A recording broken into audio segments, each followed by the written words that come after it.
Renz Abando ipinakita ang basketball IQ, galaw ng bola na babasa kung saan pupunta, mga mintis na tira ng kanyang kakampi, mabilis niyang binibigyan ng follow-up at nagiging puntos pa nila. Import ng Samsung, posterize na sana kay Abando, sabit sa kamay, foul lang ibinigay. Abando plays, tamang galaw sa tamang oras, umpisahan na natin. Unang Abando play natin, tinatansya nila kay ang depensa ng Samsung. Sa play na ito, gumawa ng fake dribble papalapit sa basket, biglang angat, trademark o signature move na ni Abando ang mataas na elevation sa opensa, nagbitaw ng isang floater, pasok yan para sa anyang unang puntos para kay Lakay sa game na ito. Next Abando play, nahilo ang depensa ng Samsung, pasimpleng nag-slide si Abando papalapit sa loob ng paint, isang mabilis na pasa ibinigay sa kanya, resulta highlight na naman para kay Lakay. Minsan hindi na rin kailangan ng magarbong play at kahit mga simpleng play ay nagre-resulta pa rin sa mga explosive na opensa na nakakabuhay naman sa momentum ng isang team. Sa replay nga na ito, maganda ang pagpasok ni Abando papalapit sa loob ng paint, nalito ang defender sa taas nakatingin kay Monroe. Si Abando naman paslide na papalapit sa ring, maging ang dalawang nasa loob ng paint na player ng Samsung ay kay Monroe ang atensyon. Huli na noong makita nila si Abando, papalipad na ito para sa isang slam dunk. Pag sumasabay rin talaga si Abando sa motion ng opensa at hindi ito binibigyan ng matinding depensa ay palagi siyang nakakagawa ng highlights sa laro. Sa play na ito, hindi nakuha ni Abando ang offensive foul na mula sa Samsung, pero sa sumunod na play halos parehas lang ginawa ni Lakay. Maganda ang pwesto, talsik ulit si Lakay, pabor naman ang tawag para sa kanya ngayon at sa kanila ang bola. Sa sumunod naman na play, hindi nagpatalo sa depensa ng Samsung si Abando, pisikalan, agawan ng pwesto, nagkaroon ng space si Lakay para sa isang magandang buwelo, magandang tip-in ang kanyang nagawa plus 2 points para sa team ng anyang.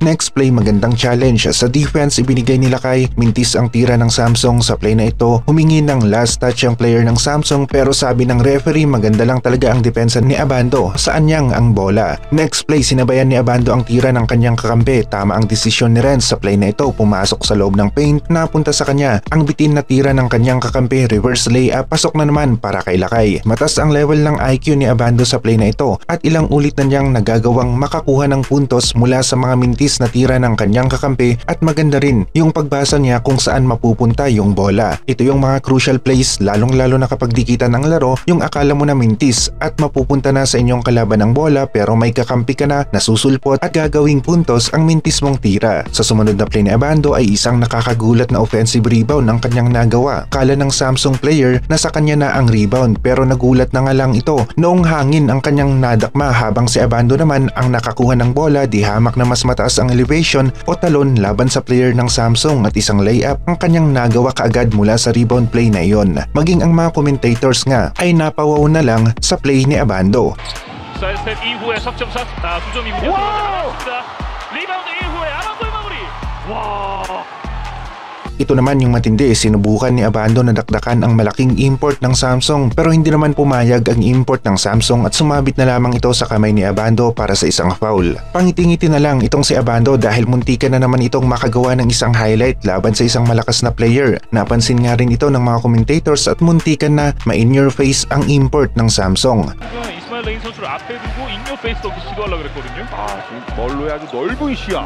Pasok ang free throw ni Lakay at may kalayuan na nga ang lamang nila sa larong ito. Isa nga ito sa panalo ng anyang sa kasalukuyang season ng KBL at naging maganda rin ang ambag ni Abando sa larong ito. Ang susunod na makakalaban ng anyang ay ang team ng Ulsan Hyundai Movies at maganda-ganda ang laro ng anyang kontra sa team ng Talk and Text at pwede nilang gamitin ang magandang momentum para maging sunod-sunod nga rin ulit ang panalo nila dito sa KBL. Kailangan rin na hindi nga malimutan ng anyang ang ginawa nila sa kanilang laro laban sa team ng Talk and Text na kung saan naging maganda ang kanilang opensa at consistency lang ang kailangan ng anyang sa kanilang mga laro dahil championship level pa rin naman ang kanilang lineup, lalong-lalo na nga kung babalik ang laro ni Omari, yung klase ng laro na nasa championship level, at maging sa laro nga nila laban sa Talk and Text ay 7 points lamang ang nagawa ni Omari Spellman, palayo-layo ng konti sa kanyang dating nagagawa na nasa 20 points madalas para sa team ng anyang.